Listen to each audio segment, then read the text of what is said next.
So, the 88 325iX Turbo, I've pretty much concluded that since I don't really have storage space for the car anymore, after I use up this last half tank of gas, I'm probably going to part this car out.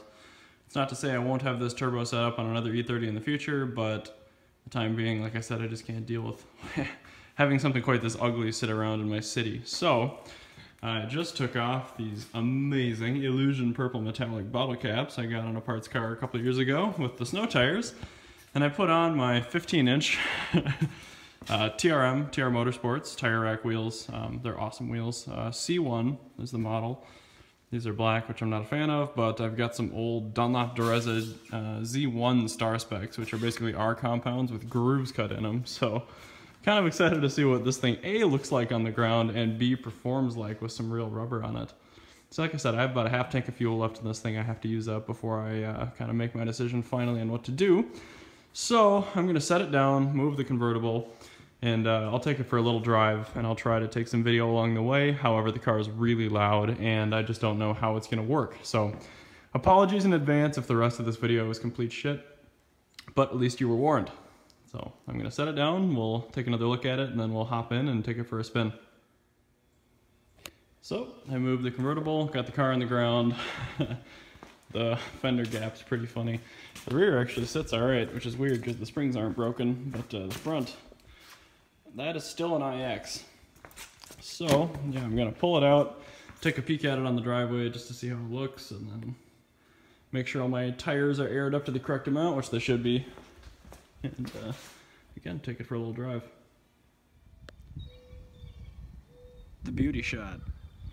So here's the IX. All the tires look just fine. The car is still running okay, so I say I'll probably hop in, close the windows so you can hear me a little bit better, and then find some back roads and kind of go over a little bit more about this horrible but kind of fun because of how horrible car. So I'm going to keep the camera close to my face here just so hopefully you can hear me a little bit better. The video is probably going to suffer because of it, but again, this car is not quiet. There's no carpet in it at all, and the muffler dumps right below the passenger seat, so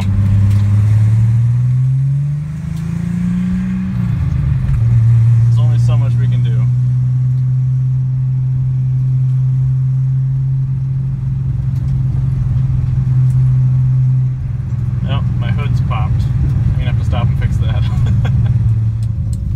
Okay, that's all fixed.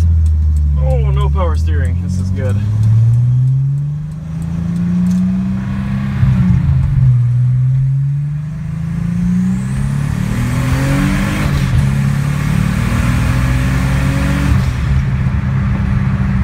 So this car has a stock Getrag 260, stock transfer case, stock drive shaft, stock diffs.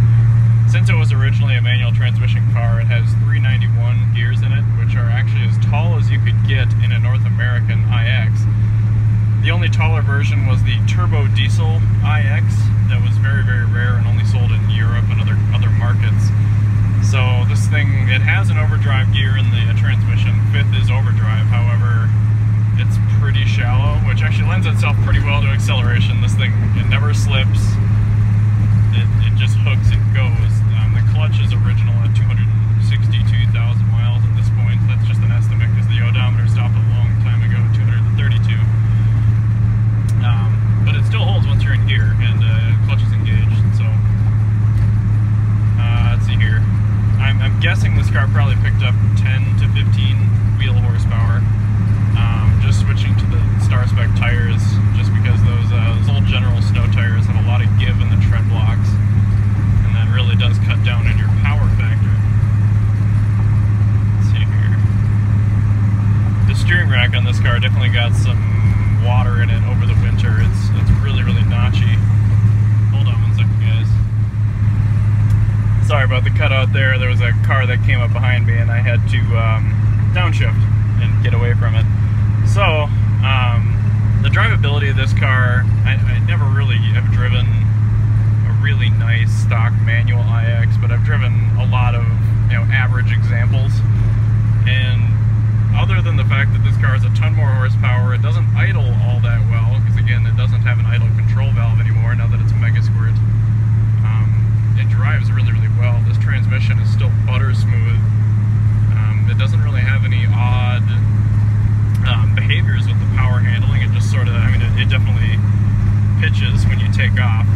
got a lot of miles on it.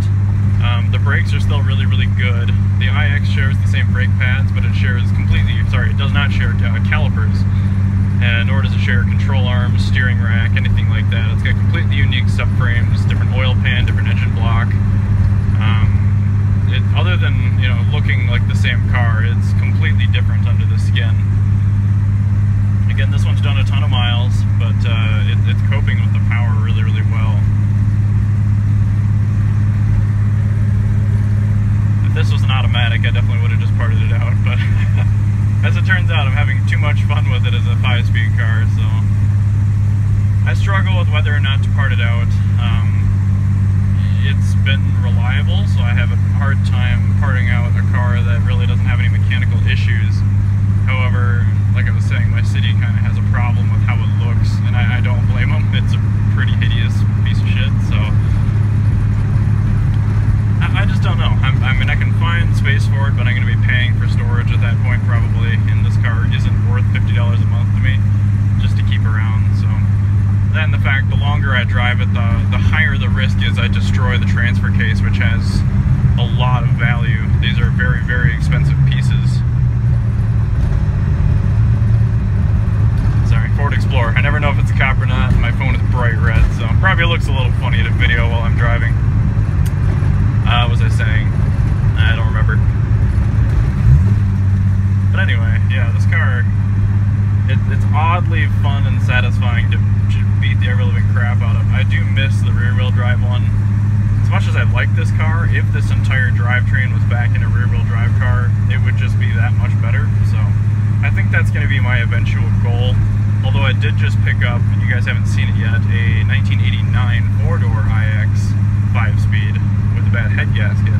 So I'm thinking about maybe transferring a lot of the turbo goodies from this to that, and then kind of making that into the fun unicorn car, because it's a little bit more presentable, and I can make it obviously every bit as fast as this thing, so we'll see how that goes. I'm probably going to pause the video here for a second while I try to find a suitable back road so I can do a good launch and pull for you guys, just to kind of see. I'm sorry the speedometer doesn't work, but you can kind of calculate with the gear ratios and when I'm shifting. The rev cut is 6,500 RPM on this thing, so I'm shifting at about 6,000 in each gear, and I'll try to call out the gears as well, and you can get kind of a rough idea of what that might be with 391 gears and some 205 star specs on it. Well, I found some lovely back roads, so on my way now to a safer area to kind of show you a pull.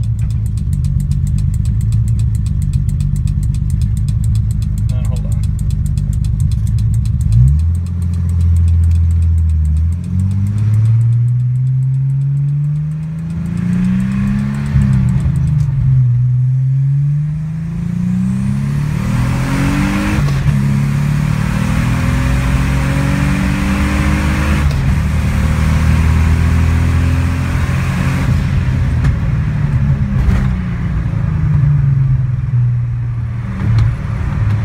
My ECU's been doing this. After I do a hard pull like that, it shuts off. I've got no power right now.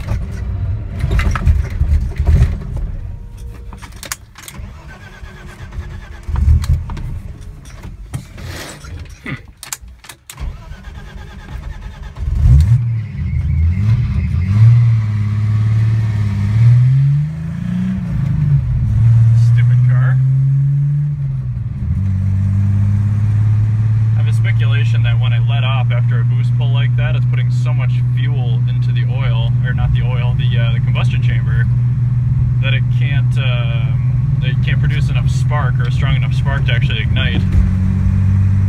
So that's just my speculation, but it's been doing that pretty much every time now in the warmer weather, so I think I need to actually go into Megasquirt and turn on the overrun feature, where when I let off and it sees that there's no throttle, it's not putting fuel in anymore.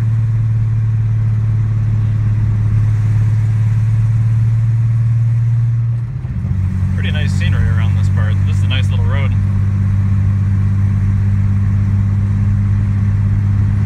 Also, this stretch of road right here is privately owned, for the record, so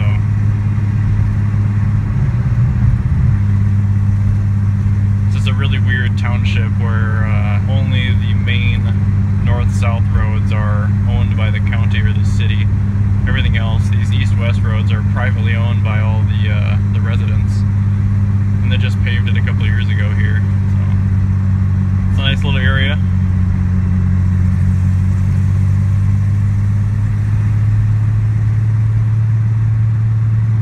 I think there's an up-down, and then there's a twisty, and then there's a nice good section up here after the stop sign. So give it one more good rip. I'll try to launch it a little bit more.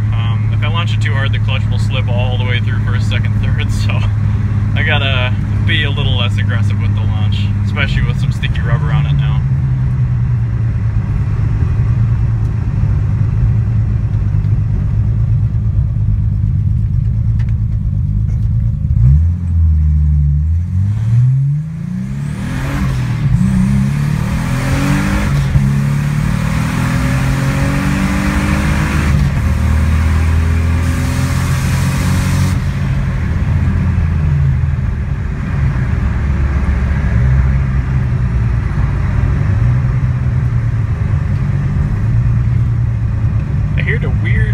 Heard a weird whooshing noise there. I wonder if I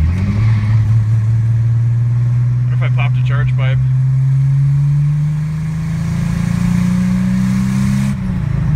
Yep, I popped a charge pipe. Darn it. Okay. Well, that was fun while it lasted.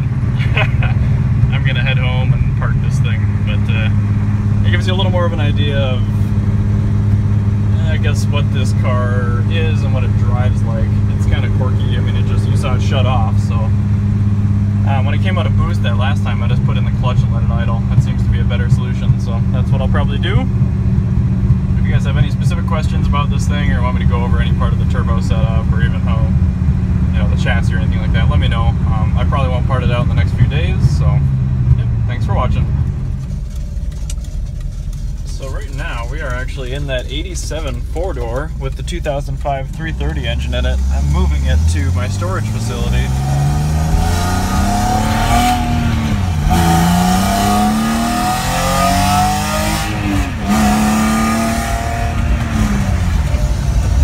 I haven't driven this thing in about a year, and the temperature gauge doesn't work, so I didn't really want to drive it much, but I have a buyer for the shell now, so I can rip the engine and transmission out of this thing, sell him the shell.